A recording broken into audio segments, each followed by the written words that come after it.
PCB 관련 종목 좀 보도록 하겠습니다. 오늘 대덕전자가 상당히 많이 빠졌고요. 그리고 다른 종목들도 코스닥이 3% 정도 빠지면서 대부분 3% 정도 빠졌는데, 특히 이제 PCB 종목들은 한 4에서 5% 정도까지 또 빠진 것 같습니다. 하나씩 좀 보도록 하겠습니다. 해성 DS가 5.3% 하락을 했고요. 심택이 3.7% 하락, 코리아 서킷가 4.6% 하락, 대덕전자가 10.5% 하락했습니다. 네 종목 볼 텐데요.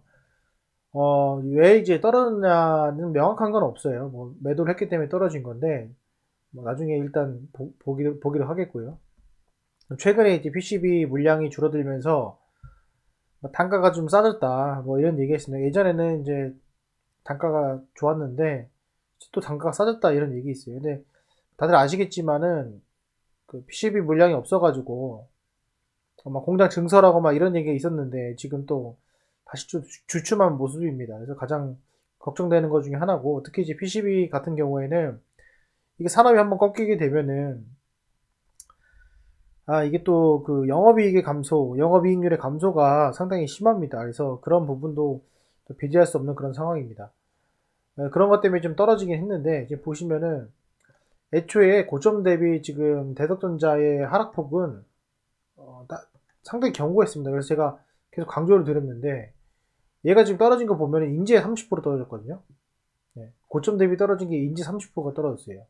근데 코리아 서킷 같은 경우에는 떨어진 폭 자체를 보면은 30%는 옛말이고, 지금 얘는 지금 보면은 반토막 났습니다. 그리고 심택 보시면은 심택도 44% 정도 빠졌고요. 그리고 해성 DS 같은 경우에도 보시면은 얘도 한 35% 빠졌어요. 그래서 기본적으로 이제 키높이, 눈높이 맞춤의 하락으로 저는 보여집니다. 근데 하지만은 그래도 어떤 종목보다도 그게 강하다 생각이 들고요. 문제는 이것을 이제 멀티플을 산정했을 때 영업이익률 몇 프로로 계산해가지고 영업이익을 계산해서 할 것이냐, 그게 중요한 포인트인데, 이게 만약에 이제 저점을 찍고 올라간다라고 가정을 했을 때 포인트는 3분기 실적 발표가 될 것 같습니다. 그래서 3분기 실적 발표가 나고 시장에서 어떻게 반응할지 가장 중요하다고 볼 수 있고요. 지금 금리 인상이 많이 되면서 PCB 관련된 종목들은 영업이익률이 상대적으로 좀 낮기 때문에 다른 제조업에 비해서 그게 이제 최근에 이제 10% 가까이 올라가면서 좋은 모습을 보여줬다가 또 밑으로 빠졌단 말이죠. 그래서 그런 것들이 좀 리스크가 있지 않나 생각이 들고요. 이런 것들의 지금 그 공매도 현황, 이런 것도 좀 하나씩 좀 보도록 하겠습니다. 종목별 공매도를 좀 보면은 대덕전자는 공매도가 좀 없습니다. 그래서 여러분 공매도에 대한 어떤 그런 이슈는 아니고요.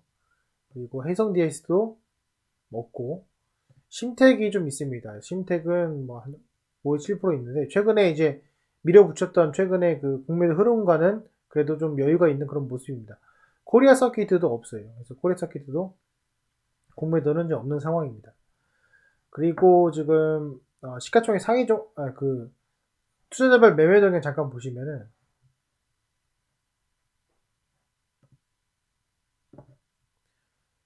오늘 이제 외국인이 16만 주 팔았고요. 기관이 12만 주 팔아 제꼈고, 그 주체는 기관 보시면 투신과 연기금이었고, 외국인 매도세가 강했습니다. 이 매도세는 공매도가 아니라는 점, 그렇게 보시면 될 것 같아서, 어느 정도의 최근 한 달간 보시면은 외국인이 30만 주 매수를 했는데, 원래 한 50만 주 매수를 했는데 그 부분을 다 이제 정리를 하고 있는 그런 상황이고, 그리고 심택 보시면은 심택 같은 경우에는 오늘도 하락을 했지만은 이것도 연기금과 투신에서 매도가 나왔고요. 외국인은 매수하는 모습 보여주고 있습니다. 해성 DS도 지금 사모펀드랑 연기금, 금융투자 이렇게 매도 치고 있고, 외국인의 매도세는 게 크지 않았습니다. 수급상으로 봤을 때는 유독 좀 많이 팔았던 것이 이제 대덕전자, 이렇게 보시면 될 것 같고요. 신용 잠깐 보겠습니다. 대덕전자는 신용이 좀 바닥 상태이고, 해성 DS도 좀 바닥 상태죠. 네. 그렇고, 그 다음에 심택. 신택이 여기 좀 심한데 요거는 좀 신용이 좀 보시면 아시겠지만 6%대예요. 그래서 많이 물려 있어요. 지금 여기 요 구간에서 일단 여기 지금 들어올리는 요 구간 있죠. 7월 말부터 신용이 많이 물려 있기 때문에 사실은 여기서 더 밀리면은 반대 매매가 나올 수 있는 그런 상황입니다. 그래서 4만 원에서 30%니까 지금 다시 봤을 때 신택 같은 경우에는 이 4만 원에 30% 정도니까 이게 이제 만약에 3만 원 정도 내려가면 또 이제 그 반대 매매가 나올 수 있는 그런 상황입니다. 그래서 그거는 지금 주의를 좀 해야 되지 않을까 생각이 들고요. 코레서키트 보시면은 코레서키트도 지금 4% 정도 있는데 이제 바닥권에 와 있습니다. 이것도 최근에 들어올렸던 구간이 한 2만 원 정도 구간이니까 2만 원에 30% 정도. 그러니까 바닥이라 생각해서 들어올렸던 이 구간에서 신용이 좀 붙었기 때문에 여기서 지금 보시면은 30%에 해당되는 구간이 한 15,000원이거든요. 그래서 15,000원, 14,500원 이 정도까지 내려오면은 또 투매가 나올 수 있기 때문에 이거는 완벽한 되돌림이 나올 수 있는 그런 위험한 상황이다. 그래서 이건 좀 조심을 해야 될 것 같습니다. 그래서 그렇게 있고 그런 관점에서도 딴 것도 보면은 대덕 같은 경우에는 신용 비율 자체가 많지는 않아요. 2% 정도밖에 안 되는데 역대급으로 지금 신용이 없는 그런 수준이고 그렇다면은 오늘 이제 10% 정도의 하락이 나중에 이제 매수를 잡을 수 있는 그런 기회가 될 것이냐 아니냐를 판단을 해야 되는데 우선 많은 종목들이 지금 몇 프로까지 빠졌냐면 아까 말씀드렸다시피 40% 정도까지 빠졌어요. 40%가. 그 여기거든요.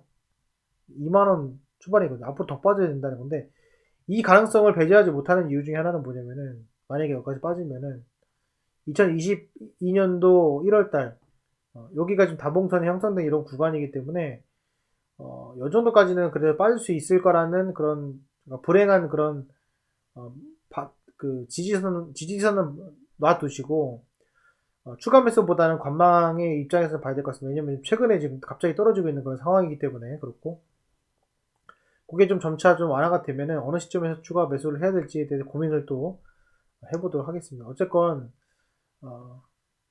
상당히 견고하게 가가지고 이 정도까지 빠질 줄 몰랐는데 사실 가장 베스트는 이 전저점이 있고 직전 고점이 있기 때문에 여기를 빨리 다음 주에 외우는 것이 상당히 중요하다고 생각을 합니다.